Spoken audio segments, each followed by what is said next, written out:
And remember, these holes have a different size on them. If you were to cut this in half and look at the hole size, this here is about 100 thou.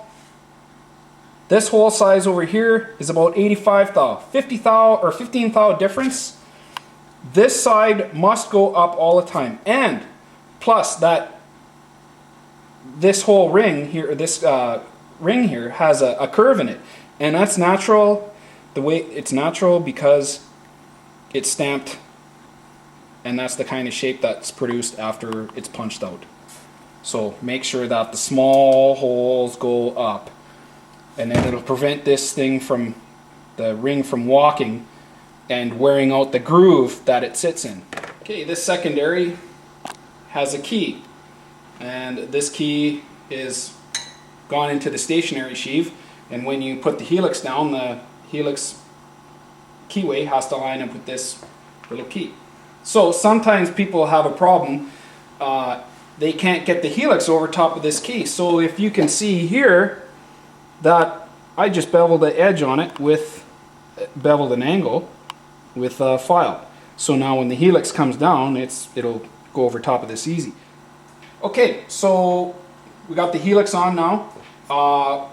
Making sure we got the right shim thickness, and the clip will be phased the correct way, small holes pointing up, and we'll go to compress the secondary and put this together.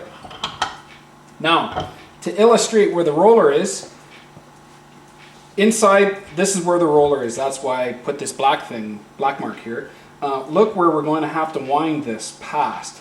We got to wind this, pre-wind this, to get it past the Helix angle to give us our pretension value. So we'll compress the puller a bit so the spring tang doesn't pop out of the Helix. And here's where the roller is. Now we're going to, look how much I had to bring it past, right? I'm holding this is pretty tight. It's probably about 20 some pounds I'm holding. So now we have to compress this down.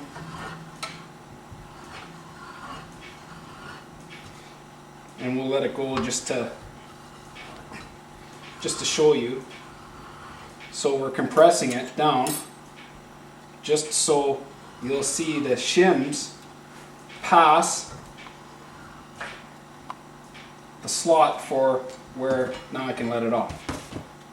Past the slot so we can put this clip in.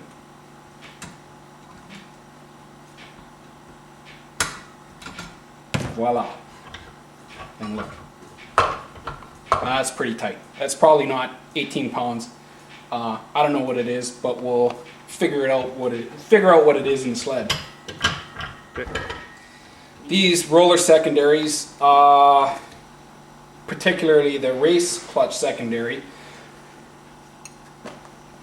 this is the pretension tool, and it's got a hook on it, and this hooks into the secondary. This here on the roller secondary is machined off to lighten it up. All these fins are machined off compared to the button secondary that you would see on a consumer sled.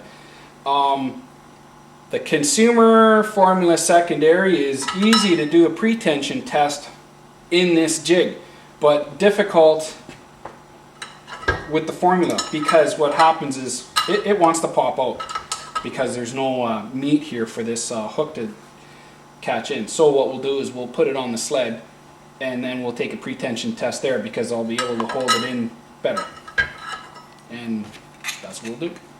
Okay. Okay, I have the secondary back on the sled. I have the brake locked to hold the secondary still, and we're going to take a pretension test. So I just have to find the hole. There we go. And we need 18 pounds. So as you're pulling now, you're looking for the secondary to just crack a little bit.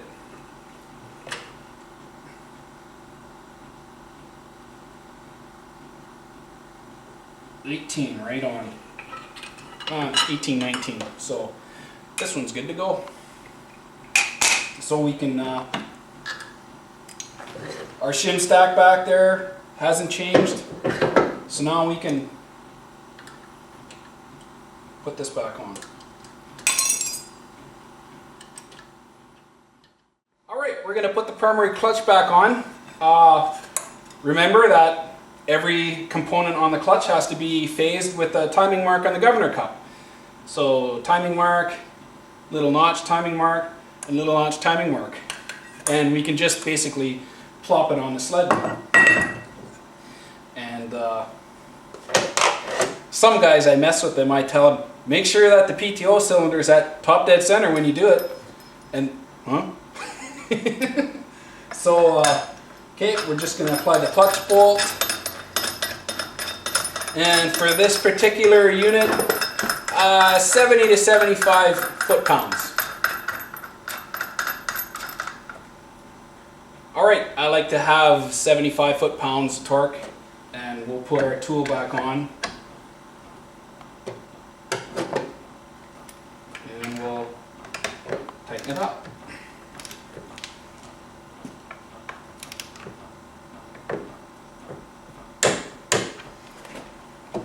So ideally, we take the torque reading, we could start it up, go for a run around the yard, or even just to start it up for about 10-15 seconds, maybe a minute even, and shut it off and take the torque again.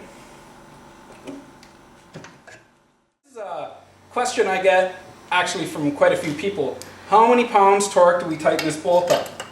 Well, you know what? I don't know, and I'm not going to look it up. I've been doing it this way for years. Maybe it's not the right way, but dum-de-dum-de-dum. So they're snugging a little bit. Good.